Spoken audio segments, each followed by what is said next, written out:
So may mga bago tayong dating na units from Poseidon. So ito na yung mga new batch ng Poseidon. Okay, so let's start with Avenger Plus Sniper, color brown, with built-in Medusa ETU. And then itong XQ4 Sniper din, with built-in din na Medusa ETU. So para dun sa mga hindi familiar, so ito yung Medusa ETU. Ano siya, electric trigger control system siya. Yung Medusa, pwede mo siyang kontrolin using mobile app. So meron siyang available sa Google Play and sa App Store if iOS or Android kayo. And then download niyo siya doon. Then doon siya program 3-round burst. Parang yung sa Lancer Tactical, 'di ba? Sa Lancer Tactical naman, ipoprogram niyo siya sa trigger. Ito naman doon sa mismong cellphone nyo. Okay? So ayan, may mga dumating tayo, Ether at saka Medusa from Poseidon. Ipo-post ko yan tomorrow. Okay?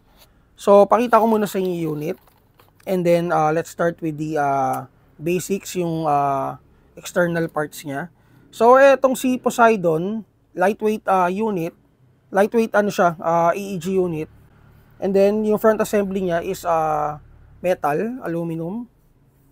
And then, yung receiver niya is polymer. Naka-flat trigger na rin and naka-Poseidon internal parts. Sobrang gaan guys. Sobrang gaan as in. And then yung stock niya ganito. Kasya dito 2.2 na LiPo. Yung storm power kasya. So ma-maximize niyo yung battery spacing dito pag ganitong unit ang kinuha nyo. So for the small parts ng receiver, metal naman yung mga small parts niya. Naka-polymer grip, and then metal yung charging handle.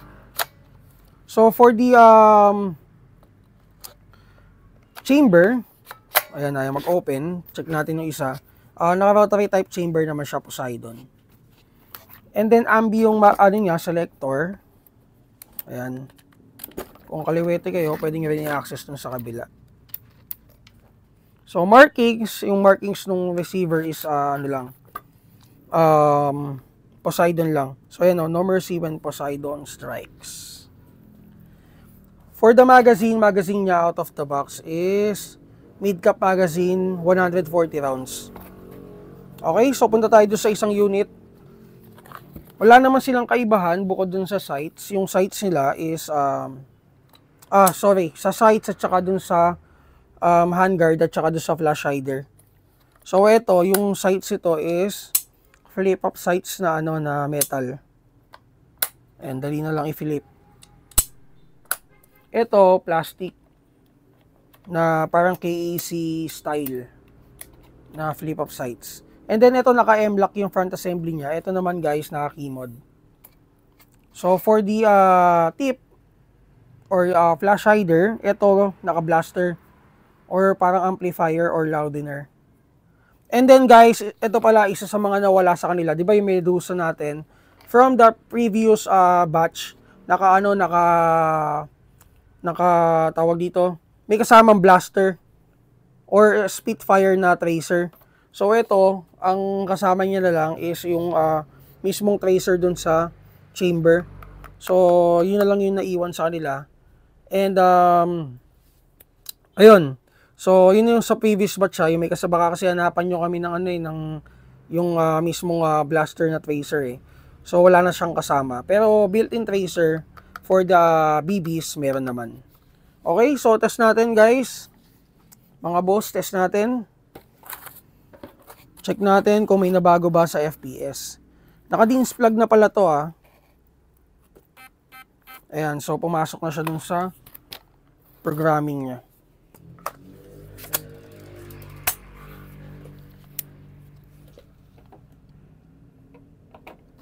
Usog lang natin.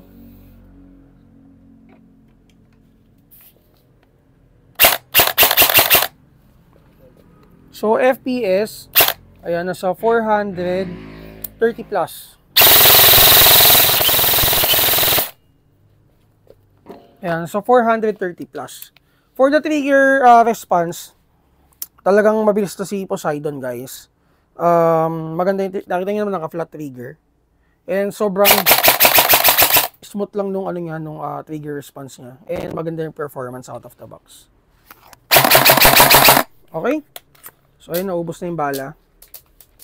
So guys, ayun, ipopost ko na lang by tomorrow kung ano yung mga dumating sa atin na Poseidon unit. So madami yan.